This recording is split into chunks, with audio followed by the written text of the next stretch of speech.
Sveiki. Šiandien pabandysime skleisti labai įdomią temą dirbtinis intelektas ir kūrybiškumas. Prieš kurį laiką gyvenome iliuzijai, kad jeigu kompas ir pralenks žmogų, tai greičiausiai intelektų ir mokėjimo greitai mąstyti. Ir visi sakydavo, bent jau kūrybiškume, tai yra dailė, muzika. Tikrai žmogus visada, visam laikui, visam amžiui liks karalius. Paskutiniai porą metų įrodė kitaip. Šiandien laikoma, kad tokiais meniniais kategorijom kaip vaizdo kūrimas, muzikos kūrimas, filmų kūrimas, dirbtinis intelektas gerokai kartais aplenkia žmogų. Ir šiandien studijai profesionalas savo srities, dirbtinio intelekto pritaikymų specialistas, būtent meno srityje, Tomas. Ir gal pradžiai sveiki, ir gal pradžiai tiesiog truputėlį apžiūrite, o ką jūs darote gyvenime su to naujausiu ir įdomiausiu. Na, taip jau gavosi, kad tas dirbtinis intelektas man tapo kasdieniu įrankiu ir aš jį naudoju kūryboj, tai vat yra tiek kūrybinėse projektuose, tiek kažkokiuose komercinėse, tai yra vat kažkokie reklamos pavyzdžiui. Ir tai pereina prie jau tokio, gan rimtesnio požiūrio. Jeigu anksčiau tai buvo kažkoks pasižaidimui, tai dabar va tie dirbtinio intelekto įrankiai, jų vis daugėja ir juos vis žiūrima rimčiau. Tai aš dirbu konkrečiai su vizualinė dalim, audiovizualika, tai vat yra šiek tiek garso ir viskas, kas susijęs su vaizdu. O ten kiekvienam stepse, kiekvienoje vietoje viskas išsišakoja, tai reiškia, galima nueiti 1, 2, 3 ir 5 kelių. Galima paprastai daryti viską, galima kompleksiškai. Ir vat tikriausiai visko esmė, tai žinoti įrankius ir mokėti juos pritaikyti. Tai pirmas klausimas, ką šiuometiniai instrumentai iš tikrųjų gali? Gal apžvelgsite keletą tokių ryškiausių, įdomiausių, galingiausių instrumentų? Puiku. Iš principo, kalbant apie dirbtinį intelektą, galima būtų jį paskirstyti į keletą skirtingų sektorių. Tai yra tekstiniai modeliai, tai visiems žinome Gemini, GPT ir panašus, kur mes rašom tekstą, gaunam atgal tekstą ir jis mums performuoja arba duoda kažkokią tai informaciją. Kiti tai yra generatyvusis AI, tai reiškia, kad mes galim susigeneruoti tiek paveikslėlį, tiek video. Ir į tas generatyvusis jis gali būti tiek vizualus, tiek garsinis. Tai reiškia, kad mes galim sintezuoti, sugeneruoti tiek žmogaus kalbėjimą, tiek muziką, netgi visą dainą. Taip pat galim atkartoti žmogaus balsą, tai yra padaryti jo kloną, sakykime taip. Na ir suprantama, galim padaryti ir jo vaizdinį kloną.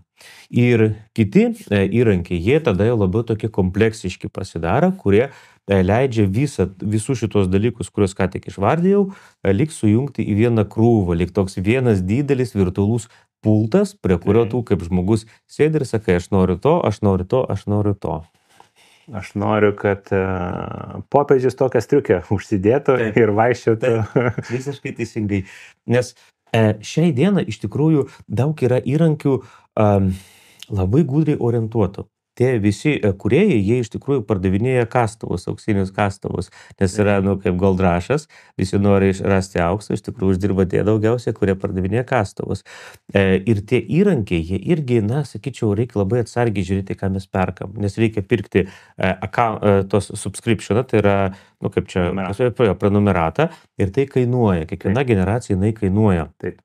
Ir kai kurie yra labai tvarkingi ir teisingi, bet kai kurie bando pasipelnyti taip netiesiogiai ir paprasčiausiai žaidžia ant žmonių emocijų, ant tokių bairių kažkokių ten, kad ten gali save įsidėti ir ten, nežinau, ten kažkokių superherojų ir panašiai, tokie popsovi dalykai. Bet žmonės linkia už tai mokėti. O yra kiti įrankiai, kurie labiau profesionalūs, kurie labiau švarūs, teisingi, techniniai, kurie gali vesti prie realiai naudingų dalykų. Tokių pavyzdžių panaudojimas rinkodaroj, marketinge arba prie kažkokių praktinių dalykų, sakykime, ligų nustatymas arba kitokia analizė. Tai yra įrankis ir mes patys sprendžiam, kur jį pritaikyti. Tai savo darbę kokius įrankius naudojat? Kadangi pas mane yra vizualika, tai visų pirma reikia mokėti suplanuoti savo scenarijų kažkokį. Tai yra tekstiniai modeliai. Kažkokius reklaminis rolikus, video rolikus. Visiškai teisingai. Pas mane pagrinde yra video. Video reklama, video pasakojimas, video kažkas. Taip. Taip, ir tam, kad susikurti kažkokį sugalvoti scenarijų, ir suprantama, naudoju tekstinius modulius. Pagrindinė tai yra GPT, kuris turi konkrečias mano iš anksto nustatytas instrukcijas, kad nereikėtų jiem iš naujo visko pasakoti. Aš sakau, kad padarykim scenarijų apie tą, ir jis man duoda jau daug fainų variantų, po to juos pats pasikoreguoju. Vėliau sekantis žingsnis, dažniausiai tai yra sukurti patį vizualą. Pavyzdžiui, reikia reklamos, bet turi būti kažkokie žmonės, turi būti kažkokia aplinka. Visą tai reikia sukurti. Ir čia yra daug įrankių. Pavyzdžiui, ideogramas. Puikus įrankis realistiškumui ir bet kokiems vaizdams sukurti. Taip pat jis yra labai geras ant teksto. Tai reiškia, ne tik, kad tai yra tekstinis modelis. Jeigu mes norim sugeneruoti kažkokius tekstus aplinkoj, nes kiti... Kolonėlė, kuri pavadinimas ten, būtent toksai tokiam raidėm. Taip, visiškai teisingai. Netgi maketus kažkokius galima sukurti. Ir jis principė su tuo labai neblogai susitvarko. Geriau negu ten GPT, kur žmonės... Absoliučiai. Ideogramas. Jis yra bent jau kol kas vienas tokių geresnių rinkos lyderių. Nes GPT irgi yra fainai, bet jis dažnai pameta šriftus, ten visokios kompozicijas ir panašiai. O ideogramas, jis padaro gan sudėtingus maketus, pavyzdžiui, knygos kažkoks tai maketas, sakykime, arba koks muzikinio renginio kvietimas ir kompleksiškai su gražiais šriftais. Ir tai galima paimti atspirti, jeigu tu esi, pavyzdžiui, grafinis dizaineris. Wow. Nėra to balto lapo baimės. Galima paimti kompoziciją, kitus dalykus ir toliau eiti. Tai sukuria statinius vaizdus, kur gali perduoti tiksliai, netgi ten tekstus, pavadinimus, žodžius. Taip. Nes priminsiu, pirmosios versijos buvo labai netvarkingai. Paruošk mano įmonės logotipą su tokiam raidėm ir tas raidės iškraipo kaip tik tai nori. Absoliučiai. Ir šiandien dar šiek tiek pasitaiko, bet jau mažiau. Toliau, Midjourneys. Midjourneys tai yra irgi vienas tokių lyg oligopolijos prie tų pačių flagmanų. Jis turi savo tą native generatorių, tai reiškia savo grinai padaryti. Stable Diffusion nuosavą kažkokią tai. Jo, jisai turi savo tą varikliuką ir jis kūrė labai fainus vaizdus. Plus ten galima, yra daug visokių, liaudiškai tariant, mygtukų, kurių pagalba mes galim kontroliuoti tą turinį. Galim atsitraukti, pripiešti kažką, papildomai pridėti arba pašalinti. Galim retekstūrizuoti. Pavyzdžiui, mūsų dabar nuotrauka, ne? Tai galima lengvai padaryti, kad visas kambarys būtų iš ledo, pavyzdžiui, padarytas, arba ten degantis, arba ten dar kažkoks. Ir tai galima naudoti tolimesnėms manipuliacijoms. Galima prisekti daug nuotraukų, stiliaus nuotraukų, kur mums patinka, ne? Ir po to generuoti paveiksliukus būtent tame stiliuje. Pavyzdžiui, matricos stilius arba superrealistiškas stilius. Tai labai mėgstu Midjourney. Bet sakote, yra daug tų mygtukų, bet greičiausiai dabar kaip ir standartas yra tas chato pavidalas, primestas ChatGPT, tai praktiškai ar tu video, kurie teisingai galim pasakyti, ar tu Midjourney, ar kitur, tiesiog vietoj to, kad photoshopinį tą sąlyginai pavadinsiu interfeisą, kur mygtukai, funkcijos ten skiečiamas, tu tiesiog kalbėsi kaip su žmogum ir sakai, aš noriu, imk šitą nuotrauką, noriu, kad ten ne džinsų būtų striukė, o ten sportinė. Visiškai teisingai ir labai panašiai prie to einama. Todėl, kad bandoma dažnai visą laiką supaprastinti tam, kad tai tiktų paprastam vartotojui, o tokių yra daugiausia, o tokie paprasti vartotojai moka pinigus ir norisi dėl to jiems pritaikyti. Daug, nes mažai kas moka Photoshopą, visi moka kalbėti. Būtent. Ir šitoj vietoje reikia žinoti tam tikrus įrankius. Pavyzdžiui, tas pats Flux. Jis turi keletą tokių mini savo, sakykime, modelių, bet būtent tai yra algoritmas Flux. Jį galima naudoti per Creative, per kitas platformas. Ir būtent jis suteikia galimybę, kaip ir buvo minėta, tekstinę užklausą keisti kažkokius dalykus. Būtent pakeisti kitą rūbą, kad žmogus jūs žiūrėtų į kitą pusę, atsitraukti ir panašiai. Yra niuansų, bet vis gerėja algoritmai. Yra tokios technikos kaip inpainting vadinamas. Tai reiškia, kad jeigu mes nenorime, kad viskas pasikeistų, tai yra, kad visiškai nesikeistų, o tik, pavyzdžiui, norime uždėti akinius žmogui. Tai turime progą, lyg su teptuku pažymėti grubiai kažkokią tai plotą ant nuotraukos ir parašyti saulės akiniai. Ir dažniausiai tai saulės akiniai jau užsideda tik tai į tą vietą, o viskas, kas nebuvo pažymėta, lieka lygiai taip pat. Tai gali ištrinti ten nuotraukos vietą, kuri nepatinka, Taip. pasakyti, parašyti teksto, kas tau norisi, kad toje vietoje būtų, ir tada išlaiko visą nuotraukos ten stilistiką, apšvietimą, ten visą kitą, ir tiesiog atsiranda tas daiktas, objektas, kurį tiesiog paprašai. Ir tie patys Adobe kūrėjai, vat, kur Photoshopą yra sukūrę, jie irgi jaučia, kad svyla padai, reikia kažką daryti su to AI. Taip, bet jie įvedinė irgi savo tą AI, tas generative fill, visiems jau puikiai pažįstamas, kad ten dalį gali kažkokią pasižymėti ir parašyti, kas čia turi būti, ir ten atsiras kažkoks objektas. Netobulai veikia, bet tai yra puikiai žinomas. Bet naujausia funkcija Photoshopo tai yra Harmonize. Tai reiškia, tie, kurie bandė kažkada photoshopinti, ką nors, sudėti kažkokią koliažą, jie mane supras. Tai reiškia, jeigu mes turime vaizdą, pat kad ir šitą mūsų vaizdą, tarkim stalas, ir jeigu mes norime, kad nors ant stalo pastatyti, pavyzdžiui, papildomą puodelį, iš kažkur iš interneto paimtą, jeigu mes jį iškirpsim ir įdėsim, jis skirsis vizualiai, apšvietimas bus kitoks, ir panašiai. Principai, jis toksai iš kitos operos atrodys, toksai flatas. Būtent. O kai paspaudžiam naują mygtuką Harmonize, tai jis viską perskaičiuoja ir jį pritaiko prie dabartinės aplinkos. Padaro šešėlius, prisitaiko prie švietimo ir jau daug lengviau pasidaro. Taip, toliau, kas toliau? Iš video, nes kokie instrumentai rekomenduotumės ar įdomiausia? Iš video, taip, yra rinkos vėlgi lyderiai. Tai yra tas pats VO3 padarytas Google'o, kuris gan gerai animuoja tiek nuotraukas ir tiek iš teksto, nes yra du būdai generavimo video, tai yra iš teksto. Tekstų tiesiog parašai, noriu bėgėtis ten. Tekstų video vadinamas būdas. Ir image to video, kai mes jau turime kažkokią nuotrauką arba sugeneruotą, arba tikrą nuotrauką ir jį yra prajudinama, kažkas su jie pradeda vykti. Sėdė žmogus, noriu, kad jis atsistotų ir pasimtų puodelį kavos. Absoliučiai teisingai. Tai tas VO yra geras. Tuomet mano numylėtinis Kling, sakykime, Kling, taip, teisingai. Jis pasižymi tuo, kad jis labai gerai klauso prompto, tai reiškia tekstinės užklausos, nes tik taip atrodo viskas lengva, kad prašom ir tai nutinka. Nenutinka, dažniausiai blogai nutinka, daug kartų ir nesigauna.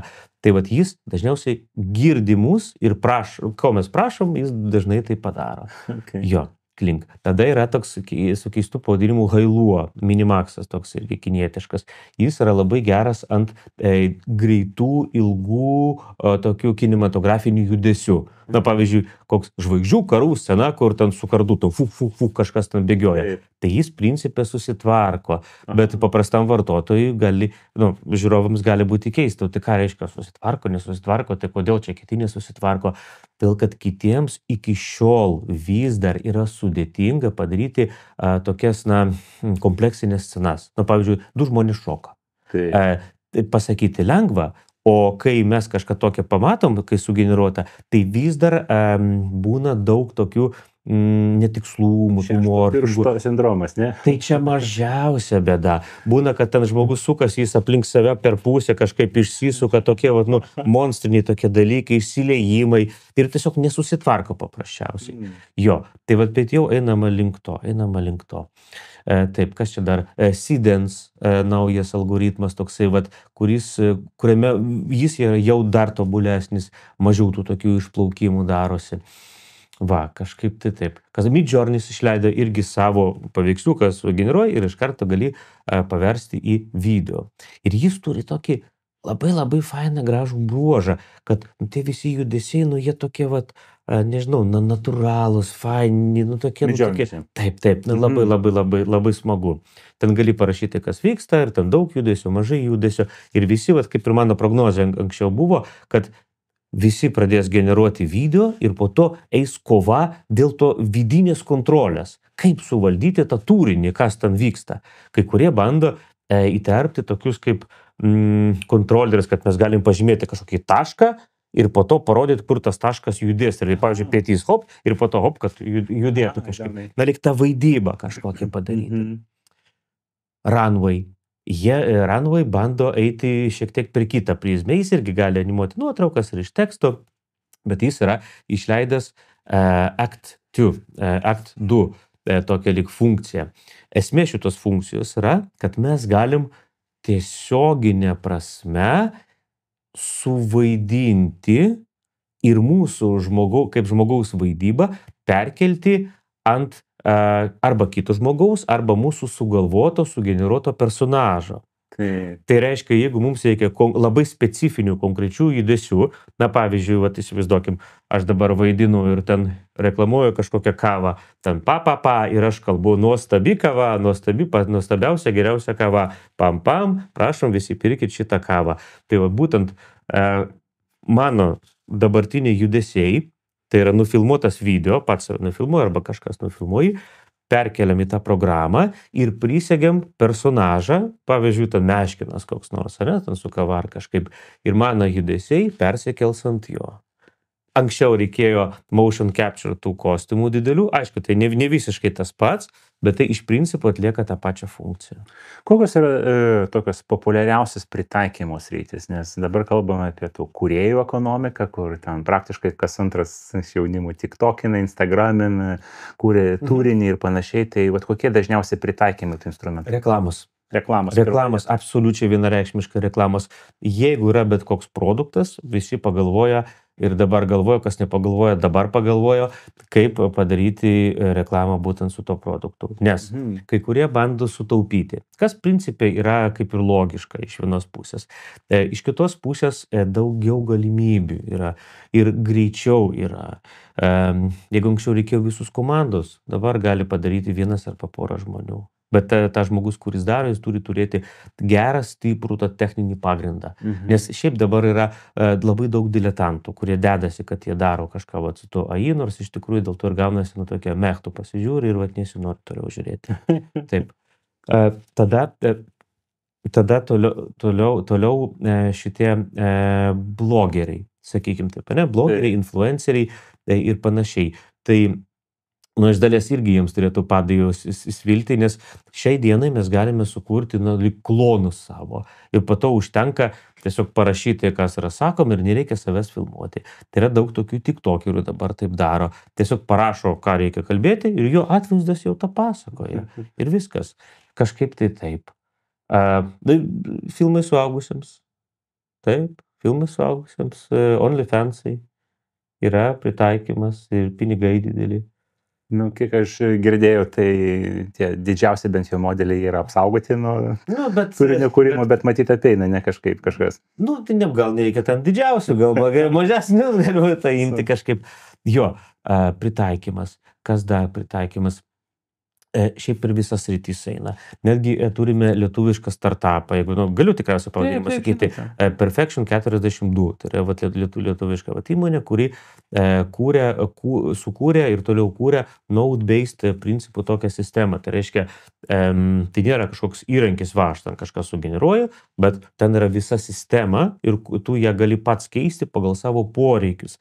Kad pavyzdžiui, įkeliam, sugeneruojam, jie dabar ant baldo specializuojasi, pavyzdžiui, kažkoks staliukas, ten įkeliam kažkokią aplinką ir jis po to parodo, kaip tas staliukas atrodytų skirtingose aplinkose. Ir dar kažkas video padaro ir tiesiog automatizuota tokia sistema. Principė dalykas įdomus. Kaip verslai galėtų būti tokie naudotojai tokių instrumentų? Tai praktiškai, nes čia ką pasakėte, čia tobulas instrumentas bet kokiam marketingui, pardavimui. Absoliučiai. Baldų parduotuvės, rūbų parduotuvės, nes yra tie virtual try-on vadinami. Bet anksčiau, kiek reikėjo fotkintis. Kažkokia maikutė, reikia ant kažko uždėti, nusifotografuoti, o dabar užtenka turėti tik tai nuotrauką tos maikutės. Nuotrauką ir suklijok, ne? Taip. Ir tik tai vieną kartą tą žmogų reikia nufotkinti ir tai gali būti sugeneruotas. Ir iš principo jau mes turime, kaip tai atrodo ant žmogus. Aišku, yra šiokių tokių niuansų, bet iš principo tai jau veikia. Ir dar gali suanimuoti ten kažkaip. Man iš karto kyla klausimas, kalbame apie gali pakeisti ir veidą, ir vaizdą. Tai ar iš to seka, kad galime laukti labai didelių deepfake'ų, taip vadinamų problemų? Yra taip, kad ne viskas yra tai vienareikšmiška. Kad pakeisti veidą, kaip ir taip. Padaryti ten kažkokį kloną, taip. Pakeisti veidą, tai vienas politikas bus nuotraukoje vietoje kito politiko ir naujienose pateks, ne? Taip, bet yra bet. Tai įdomu jūsų nuomonė. Ir tas bet, tai yra, nes čia nėra taip, kad juoda balta. Na, pavyzdžiui, tuščias arba netuščias pilnas puodelis. O čia tu kaip ir pakeiti veidą, bet tas pakeitimo lygis gali labai skirtis. Toli gražu ne visada žmogus nepatikės, kad čia yra tikra. Reikia daug pasistengti, kad žmogų tikrai apgauti. Nes mes galim apgauti, bet apsigauna pradžioj tie sluoksniai, kurie yra labiausiai patiklus. Nu, dažniausiai tai būna, kad yra vyresnio amžiaus žmonės, galbūt vaikai, arba tie neatidūs žmonės. O kas ilgiau pažiūri, tai gali šiek tiek jau ir pastebėti kažką. Taigi padaryti galima praktiškai viską, bet kad padaryti tai kokybiškai ar labai kokybiškai, vis dar reikia daug pastangų. Bet kiek suprantu, instrumentai tobulėja praktiškai sekundėm. Ir matyti saugiai prielaidą, kad ten metai ar 3 nuo šiandien bus visiškai. Oi, aš nustoju absoliučiai bet kokias prielaidas daryti, nes labai sunku ir praktiškai neįmanoma. Kol kas mano prognozės, jos pildosi praktiškai 1:1, nes aš taip jaučiu rinką ir kaip vystosi tie įrankiai ir kopijuoja vienas nuo kito dalykus.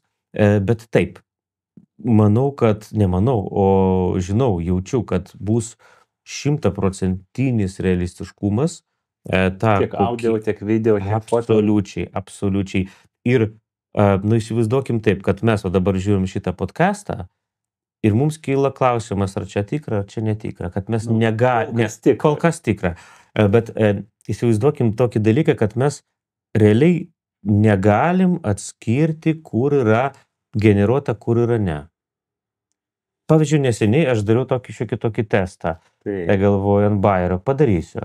Sudėjau į vieną ekraną 2 vaizdus, vienas tikras, kitas sugeneruotas. Pavyzdžiui, paukštis, vienas tikras, kitas yra netikras paukštis. Ir duodu žmonėm 5 sekundės, kuris yra tikras. Eina 5 sekundės ir po to parodau, kuris yra tikras. Ir taip 5 ar kažkiek tai kartų. Taip, ir pačioj pabaigoje visgi atskleidžiu, kad visi vaizdai buvo sugeneruoti netikri. O žmonės ten internetuose atsiranda tokių, kur ten beveik visus atspėjau, pusę atspėjau, visus atspėjau. Jau akis mano mato, jau žinau, matosi, kur sugeneruota, nes va čia būna tas. O po to, kai sužina, kad viskas buvo netikra, tai kažkaip, apsigauni. Dabar visada toks aštrus klausimas dėl, ką tai reiškia autorystė savoka kaip tokia. Nes, kiek čia, keletą mėnesių atgal išgarsėjo tie Ghibli. Taip. Vaizdai prigaminti visur, pasirodo, kad studija nedavo leidimo, bet vėl, kai dirbtinis intelektas padaro, vis tiek mokinosi iš kažkokių tai kūrinių, tai jūsų komentarai. Tai yra labai opus, painus, slidus ir neaiškus klausimas. Bent jau man. Visi apie tai kalba ir bando kalbėtis, nes tai visiškai teisingai, tie visi modeliai, jie yra apmokyti ant kažko. Tai reiškia, kad parodyti, pavyzdžiui, kažkam daug paveiksliukų ir po to tas žmogus ar dirbtinis intelektas panašių principų pieš, nes jis pamatė tai. Tai iš principo reikėtų kažkokią duoklę atiduoti tiems kūrėjams, žmonėms, kurie kūrė tos pirminius vaizdus. Bet labai sunku tai atsekti, sureguliuoti ir panašiai. Tai yra bandymai dabar kažkokią tai sistemą įvesti, kokia jinai bus kol kas neaišku, bet bandoma tai daryti. Bandoma. Bet ir iš vartotojo pusės saugu. Aš paprašau to pačio Runway ML padaryti video mano reklamai, tik tai tam, kad po to gauti ieškinį iš Coca-Colos ir pasakyti, žinote, jūsų reklama praktiškai yra klonas mūsų reklamos ir dėl to mokėkite belekiek. Kokios yra čia rizikos, ar yra tokios? Čia yra tokių niuansų, kad, visų pirma, yra tam tikri dirbtinio intelekto įrankiai, tokie kaip pavyzdžiui Adobe's Firefly. Jie patys tiesiog pareiškia, pas mus yra super saugu, pas mus yra turinys, tiksliau mūsų algoritmas yra apmokytas ant specialaus turinio, kuris yra 100% legalus. Tai reiškia, jo. Ir viskas, ir tu gali būti ramus. Kitas niuansas, tai jeigu su ta pačia Coca-Cola, tai galbūt netgi ne tiek kartais svarbu, ant ko ten yra apmokyta, bet jeigu mes padarom Coca-Colos logo, tai gal tada vien dėl to gali kažkas tai... Bet vėlgi tas senis šaltis, tas traukinys, gal melodijos kažkiek elementai, nes vis tiek yra labai plona riba, kur jau pasibaigia autorystė kūriniui, o kur vis dar ne, nes vėlgi panašumas... Aš taip labai miglotai turiu tokią subjektyvią nuomonę, kad iš tikrųjų, kol tu, du dalykai, kol tu nesi niekam įdomus, arba 3 variantai, arba kol tu neprisidirbai su tuo, arba kol baisiai daug neužsidirbai iš to, tol tu niekam neįdomus. Kai tik tai tu prisidirbi, tai reiškia, pavyzdžiui, pagadini įmonė reputaciją. Tau gali gauti skambutį, aha, tu čia padarai, nesvarbu suoji, nesuoji, mums dabar nuostolis, mokėk pinigus. Jeigu didelės peržiūros surenki, daug užsidirbi, sako, aha, tu įdėjai mūsų tą logotipą, neklausi, užsidirbai daug ir mums pinigų, taip pat, taip sakant. Vat, o kol šito nėra, tai niekam tu nesi. Išeiti iš to, kad jeigu tiesiog draugus intimėm, tai tada greičiausiai Coca-Cola neprisikabins. Ne, manau, kad, aišku, negaliu šitą garantuoti, bet manau, kad ne, kol tai nepatank pavarėl, visą laiką reikia proto ribose kažkaip laikytis, visada reikia oficialiai, viskas stengtis ir reikia, nestengtis, reikia legaliai darytis ir kuo projektas yra didesnis, tuo labiau komerciškas, kuo didesnis brandas, tuo reikėtų atsargiau žiūrėti. Draugui kažką nusiųsti, pabairuoti, tai žinot, yra viskas gal kažkiek paprasčiau. Yra tokia nuomonė, kad kuo toliau, tuo mažiau Hollywoodas yra pajėgus konkuruoti su atskirais individualiais kūrėjais, nes jeigu kiekvienas tiktokeris tokių instrumentų, kaip pasako pagalba, gali sukurti pilno metro Hollywoodo kokybės, bet kokias... Pilno metro. Dar ne? Ne. Bet ar tai nėra ten 3 metų klausimas? Jo, 3 metų taip gali būti. Tai mes žiūrime į industriją kaip į ateitį, tai yra tokių nuomonių, kurie pasako, žinote, tai greičiausiai ir aktorių nebereikės, viso Tom Cruise'ų, Schwarzeneggerių ir viso kitų, nes klonas. Labai sunku yra čia prognozuoti iš tikrųjų, nes iš dalies tai taip, nes jau, kuris čia dabar aktorius, kuriam dabar, Vilisas, jis dabar savo veidą pardavė, tai iš principo galės vaidinti virtualiai, net jam kokybę, lietųsi iki 0, bet... Vat. Tai aš manau, kad vienu iš lemiamų faktorių bus žmonių atsiliepimai ir arba atmes, arba priims tokį sintetinį turinį. Jeigu žmonėms patiks ir jie nematys skirtumo, jie sakys, darom kuo daugiau, mes žiūrėsim. Eksperimentą tai matyti nemato skirtumo. Čia priklauso. Tai bus ir heita, bus pasipriešinimo, ypač tas uncanny valley vadinamas. Tai reiškia, kai čia kol dar nėra tobuli algoritmai, kad kai žmogus pradeda būti panašus labai į žmogų, beveik žmogus. Pavyzdžiui, robotas tampa, kai yra akivaizdus kvadratinis robotas, mes suprantam. Jo. O kai jis yra labai labai panašus, mums toks nerimas paima, kažkas ne tai su to. Tai turi būti arba 100% tikras, arba ten kažkoks stilizuotas. Tai įdomu, kaip bus tai išspręsta. Ar žmonės galvos, kad tai yra žemesnis klasės turinys, tada sakys, ne, mes geriau mokėsim ten už tą tikrą vaidybą. Bet kaip jūs tikite, tarkime, 5 metai nuo šiandien, ar tiktokeris su instrumentais bus pajėgus praleisti? Nebus įdomu tiktokeriams tai daryti, jie toliau tikriausiai kažką savo darys. Tiesiog, aš manau, taip, mano labai miglotos irgi prielaidos yra, kad, pavyzdžiui, Netflixas, jis visų pirma padarys generuojamą savo kryptį kanalo, kad galimai mes galėsime kaip žiūrovai žiūrėti filmą ir netgi numatyti, įtakoti jo pabaigą. Tai noriu tokį be happy endo, prašau, nes man nepatinka happy end. Arba filmas tik iš happy endo susidedantis. Tai OnlyFanos mes jau prakalbėjom. tai gal palikime. Tai vat, ir kažkas tai tokio, tai greičiausiai 100% bus bandymai sintetinį turinį žmonėms parduoti.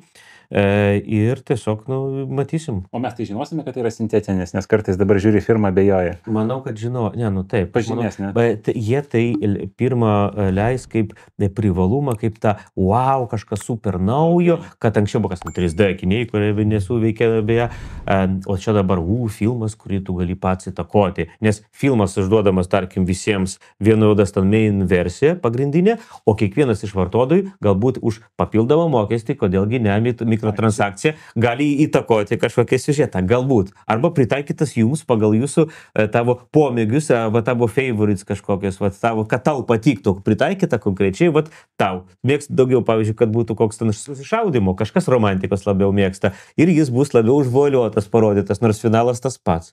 Kodėlgi ne? Išeina visiems įtiksim. Visiems sezonas baigėsi, bet jum už atskirą mokestį galim prikepti dar kiek norit serijų, ne? Nu taip, arba jo, teisingai.